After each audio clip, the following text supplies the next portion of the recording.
10 सितंबर जो suicide prevention day के रूप में मनाया जाता है, इसके लिए सबसे पहले तो हमें ये जानना जरूरी है कि लोग सुसाइड करते क्यों हैं।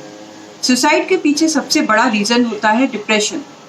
और डिप्रेशन में कोई किसी भी एज में और किसी भी जेंडर का व्यक्ति आ सकता है। इसमें मेल फीमेल या कोई एज ग्रुप नहीं होता।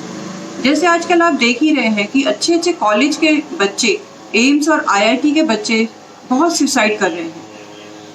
तो इस तरह की चीज़ों को रोकने के लिए सबसे पहले हमें जानना होगा कि लोकेट कैसे करें कि कौन डिप्रेशन में है।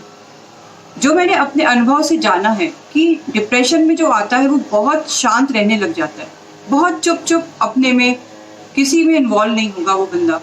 यहाँ तक कि उसको बेड से उठने की भी मोटिवेशन नहीं आता कि मैं उठ के कुछ काम करूँ। तो यदि आपको ऐसा कोई व्यक्ति आसपास मिले तो आप जरूर उसको लोकेट करिए कि कौन नॉर्मल से बहुत कम बात कर रहा है, बहुत चुप है, किसके ऊपर कितना प्रेशर है। काम का भी प्रेशर हो सकता है और अपने फ्यूचर को लेके भी लोगों को डिप्रेशन हो जाता है कि फ्यूचर में क्या करेंगे। और कभी कभी ये भी फीलिंग आ जाती है कि उनका कोई वर्थ नहीं है, उनके लाइफ की कोई वैल्यू नहीं है, उनके रहना और न रहना बराबर है। तो इसके लिए सबसे ज़्यादा जब बच्चों को इस टाइप का फीलिंग डिप्रेशन आता है तो उनकी पेरेंट्स से बॉन्डिंग रहना बहुत ज़रूरी है।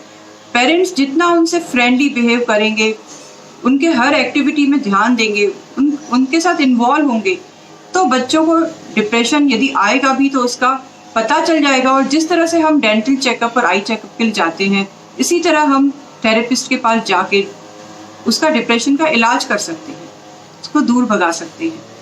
जैसे एक एज के बाद 45-50 के बाद जब बच्चे बड़े हो जाते हैं तो मेल्स में या फीमेल्स में ये फीलिंग आती है कि हमारा कुछ भी वर्थ नहीं है, हमारी कोई वैल्यू नहीं है और हमारी किसी को ज़रूरत नहीं है। उस एज में भी एक डिप्रेशन की समस्या लोगों में मैंने पाई है।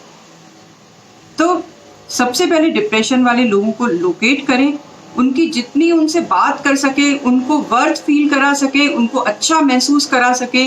तो डिप्रेशन में इस तरह से उनके साथ बात करके, उनको चीज़ों में इन्वॉल्व करके उनको डिप्रेशन से निकाला जा सकता है। Thank you mental health cognizance forum कि आप लोगों ने इसके बारे में सोचा और ये फोरम आपने बनाया है ऐसे लोगों को मदद करने के लिए। और मेरा पूरा विश्वास है कि आप यदि इस टाइप की मुहिम जिस तरह से आप चला रहे हैं तो इससे काफ़ी लोग डिप्रेशन से बाहर आएंगे और कई लोगों की लाइफ सेव हो सकेगी। Thank you.